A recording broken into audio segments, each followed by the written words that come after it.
In this tutorial, I'm going to teach you guys how to do very simple AV logo.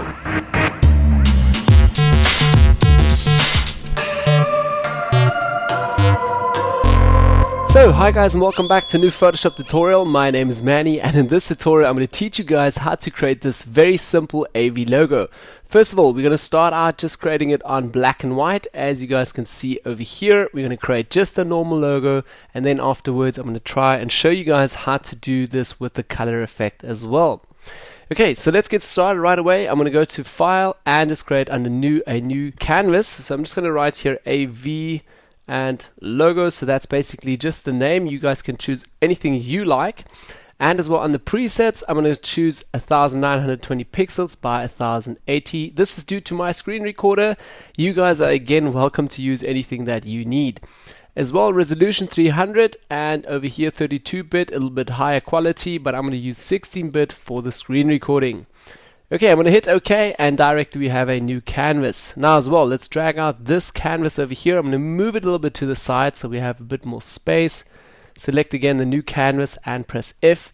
Get into the full screen mode so we're not distracted here by the background. Okay, so for the first step again, quickly, I'm just going to double tap here onto the background layer and just unlock that quickly and rename this to white background. There we go. Okay, so that's our first start, and we're going to start right away now with the text and with the font. So I thought a lot about this. Actually, should I go ahead and create again from scratch some guidelines and trying to put some anchor points and trying to build this?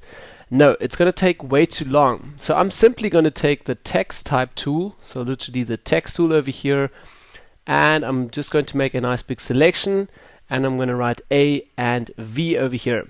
Everything is set to white, so let's just select all, and I'm going to switch this to black. Okay, as you guys can see, we've got the font, we've typed here A and V, it's small letters, so we need to select caps locks A and V. There we go. So I've already found a font here that has the right size and that looks kind of good, but I can already see that the A, I need to also cut this out, and there's going to be a little bit more work involved. So why not just take the V and get rid of the A and duplicate that? So yeah, I'm going to go with that step. Let's select the A over here. I'm going to delete it again and just use the letter V. Now as well, under my character box, I can see that italic here is already selected. So as you guys can see before, so that's what the font really looks like. I've also forgotten to tell you guys what the font is. It's actually Gill Sans Ultra Bold. You can also find that in the description down below or on thefont.com. Okay, so I'm going to select again italic over here, so it's leaning a little bit already. And as well, if you guys don't have the character box, please go to Window and just select the character box over here. Okay, I'm going to select that from the top, so accept it. Let's also move that a little bit over here. And also the size here, you guys can also play with the size if you want. Next step, first of all, I'm going to press Command J just to duplicate this layer and move that a little bit over. Now as well, I just said Command J. I'm working on the Mac. If you are a Windows user, please use Control when I say Command. Okay, so literally V copy here. I'm going to double tap on here and just rename this to A because it's obviously A now. And I'm going to rotate this first of all. So I'm not even trying to go into transform mode. I'm directly going to go to edit. I'm going to go to transform and say flip horizontally here for the first step, like so. Go back to edit, transform, and flip vertical. And there you guys can see it already fits in. Great, so now I'm also placing it here with the move tool again. Let's simplify our life, and we're just going to drag down a new guideline. You guys can also check on our channel here. We've created another tutorial teaching you how to work with guidelines and actions and stuff. Okay, I'm going to zoom in a little bit closer. Just take again with the Z. Obviously, I zoom in with Z. V tool again, just to move the guideline down, and it looks all perfect here. Z again, zoom out a little bit, and I'm directly having a look here at the space. So looks a little bit too wide. Again, move tool, and now just with the cursors a little bit to the right. Something like that. Yeah, that looks good to me. Now for the next step that I want to do is just put in a few simple triangles in here. So over here one and one over here. So let's create a new complete layer here, and I'm just going to write here triangle, and that's going to be basically just those two triangles. Again, I'm going to select the pen tool. Just let's go over here to select the pen tool. Z to zoom in a little bit closer. Okay, hold spacebar, move around. I guess you guys know already about these simple basic functions. So again, P for the pen tool, and literally going to put an anchor point over here, one over here, one over here, and again complete the path here on the last anchor point. Now again, if you know how to work with the pen tool, also have a look on the channel. We've created another tutorial how to work just with the pen tool. Okay, so literally right click again, and I'm just going to say here, fill this path with black, foreground color. So under content, select black. Okay, and directly we already have our triangle here. I'm going to hit escape to get rid of the path. So escape once, we out of that. So no pen tool anymore, just select the move tool again. And now you can press again Command T. Windows users, please don't forget, press Control. Okay, so we get into the transform mode. And literally I'm going to take just an anchor point over here, hold Shift so it's equally expanding, and drag that down a little bit. Okay, put it over here again. I'm also having a look that it's also set here to our guideline. And now very important for me, the width of this white stripe here needs to be the same width as this. So I'm just judging this via my eyesight here. You can also try to work this in with, again, some guidelines. So again, Command T and a little bit more, hold Shift again, accept it from the top. Yep, and I need to zoom out a little bit to judge this better. Yep, a little bit smaller still. So again, Command T, hold Shift, anchor point, accept it, and now again with the move tool and the cursors, something just a little notch there. Yeah, and that looks good to me. Zoom out again with Z, and let's also make a duplicate of the triangle layer again now. So Command J, duplicate that. We're going to write here maybe triangle 2. Okay, and move tool. I'm just going to literally move that here to the top. But let's first of all go and drag down a guideline. Place the guideline over here. Okay, so now again, edit, transform, flip horizontally, and edit, transform, flip vertically. Great, so I can just literally drag that all the way down. Yeah, and place that somewhere over here. Again, I'm just judging this with my eye. You can again use guidelines to have exactly the same width here. So something like that. Great. So now obviously for the top part here, I'm just going to create quickly a new help layer.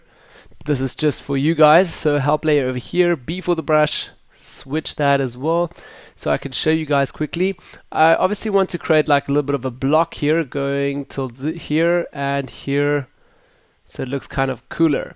Alright, so this is what I still want to create. So again, I can also use guidelines here, drag them down, and trying to determine where the next point is so that this block at the top has the same skew side as down here and in the back. But it's going to be way more work. So yeah, I'm not even going to try to build it here with these guidelines from scratch.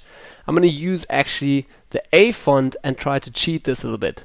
Let's select help layer quickly to delete that. I'm going to go back to A and press Command J. Windows users, please again Control. So we made a duplicate of this and we're just going to use this as a test. So let's just hit test over here. V tool to move this, and I'm going to move this up a little bit. And I don't know where to stop. So what's the width of this? Actually very simple. I'm going to zoom out again, a little bit further this time. Press Command T and rotate this whole thing.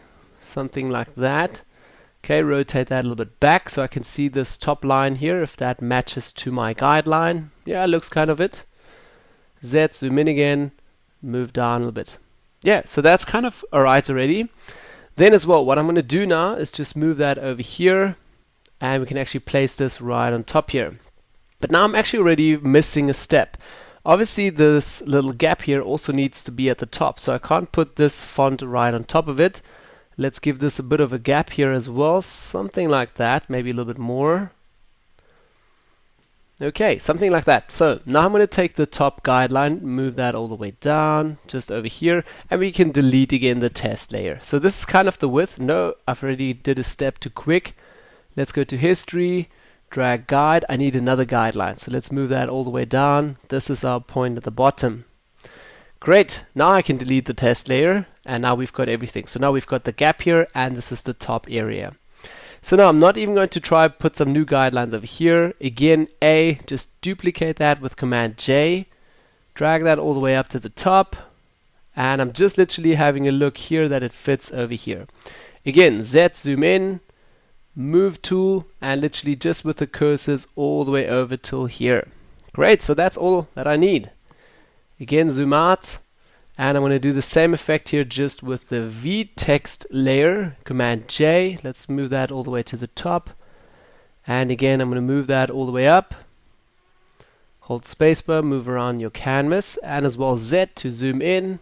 I'm going to take the move tool again, and V for the move tool, yeah, and just check here with my cursors again, left, right, so it's kind of already fitting here, that one too much. So again, learning the shortcuts on the keyboard helps a lot. Okay, great, so that's already the step. I'm going to delete all of this, or not delete it, just turn it off, and create a complete new empty layer here. And I'm going to put that to maybe block. Okay, and let's move over a little bit. We still need to first of all select again. I'm just going to move this down. Select V copy text here, and as well A copy, move tool, and I'm just going to put an anchor point over here. So that's my first anchor point. Another anchor point here right at the top. Then as well another anchor point somewhere over here. And another anchor point somewhere over here. Great, but what I'm actually going to do is just take another guideline down all the way till here. Let's also turn off V quickly. And again another few guidelines, just again another anchor point over here and another anchor point over here. So why did I do this extra step now is obviously because the split here will go into this direction, and at the top you don't have the split over here, the gap, so you will just have it over here. Okay, so let's turn that on.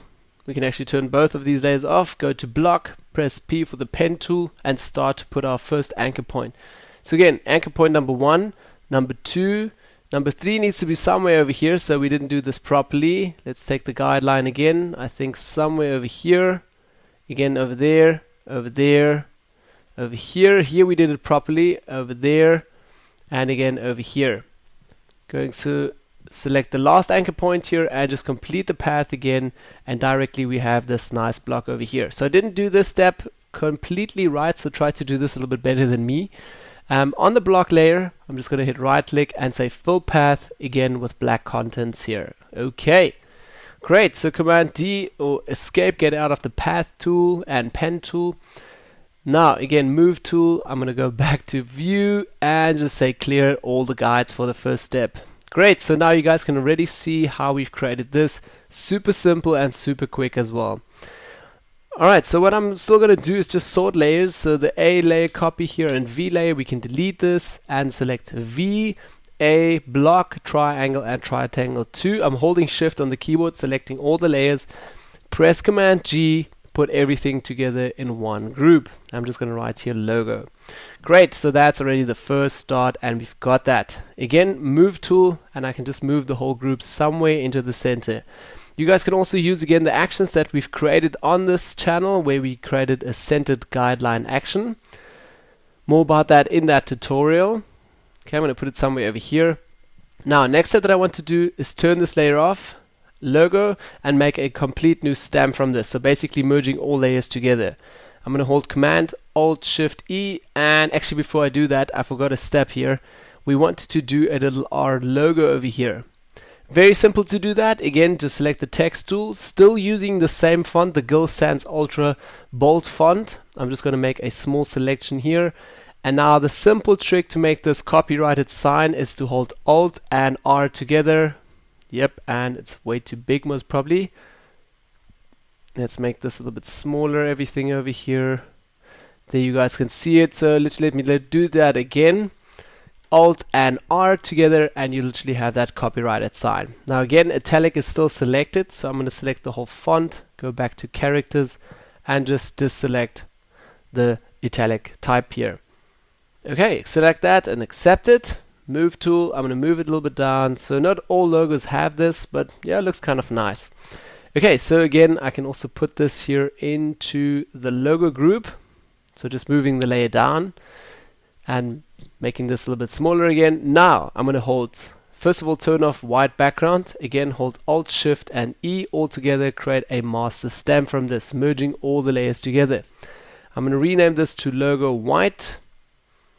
Okay, and as well press Command I so I can actually invert it now. So there you guys can see it now. You've also got it on a white logo. So yeah, if you turn on the white background, you won't see anything. So this is just a small trick. Not sure if you guys can actually use this. So let's delete that again, logo black and logo white. And now I just went online and surfed a little bit for some new images, basically surfed for something called here Twitter background retro disco. And yes, found this. I'm going to just move this into the canvas. It's basically just in the second canvas. So I just dropped that into the background. Then as well, what I did here is basically now I just gave this a little bit blur. It's already blurred, but you guys can do this under filter, blur, Gaussian blur. So just give it like a 5.8, 5.6 or even 6 pixels of a blur. I'm not going to repeat this step now. So then we'll have a bit of a blur. But now obviously the logo is not standing out way enough. So again, create a new empty layer. And I'm just going to write here again white blur or white B, whatever. And basically going to just with the brush create a little bit of a white halo behind it. So again, switch my foreground colors here back to white. Press B for the brush. Control and Alt together, move left and right to first of all make the diameter of my brush a little bit bigger and up and down to change the hardness. I'm going to change the hardness like to 12%, make the brush a little bit bigger, opacity is set to 50%, that's fine. And on this brush now and on this layer with the brush, I'm just going to make like a really big white dot behind it. Okay, and a little bit more here. Okay, to make it a little bit brighter in the center and once more around it. And you guys can also play with this a little bit. I'm just going to do it roughly. And now just take the opacity down a little bit so it just stands out a little bit. Again, you also create another layer if you want to, another small dot here, just to have like a double control of this. Okay, take it down a little bit more. Great. Now as well, last step that I'm still going to do here, just on top of logo, I'm going to go and create a new adjustment layer with a gradient. So select the gradient over here. The gradient box comes up. I'm going to move it a little bit to the side. First of all, under the gradient library, I'm going to select a gradient that I've already created. It's basically this one over here. Very simple to also copy this. Just select a complete black side, then a deeper orange over here, then as well a lighter orange, a yellow and a pure white. Now the yellow is also a little bit of a yellowish white here, as you guys can see. You guys can also do a screenshot here of my screen recording and obviously take exactly the same colors. I'm going to hit OK. So first of all, choosing this theme. Then as well, next step, I'm going to go to style and choose radials. So it's just looking like a sun already. Next step, again, hit reverse, and now you guys can see now it looks kind of like a sun. So very simple now. I can hit OK, and first of all transform this, move this around. Again, if I rasterize the layer, so again right click, rasterize the layer, I can now move it, I can now do whatever I want to with it. Let's zoom out a little bit. And I'm going to press Command T, take an anchor point, hold Shift so it's equally expanding, make this nice and big, put it somewhere over here, accept it, and now simply blending options from normal, set that all the way to screen. So there you guys got it. As you guys can see now, we've already created a nice flare on top as well. Very simple. I'm going to press Command J just to duplicate this and also to make this a little bit stronger here. So as you guys can see now, we've got the effect doubled, and that's on top as well. You guys can also make this even bigger. So again, Command T, yeah, and make this nice and big. Put it again over here. Play a little bit with these functions over here. But yeah, that's basically all how to create this very simple AV logo in Photoshop. Yeah, so don't forget guys, if you like this tutorial, hit the thumbs up. Let me know down below in the comments what you want to see in the future or what I can help you with Photoshop tutorials. Then as well, don't forget to share this with all your friends that can benefit from this. Don't forget to subscribe, and I'll see you all next week in a new Photoshop tutorial. Thanks guys, and bye bye.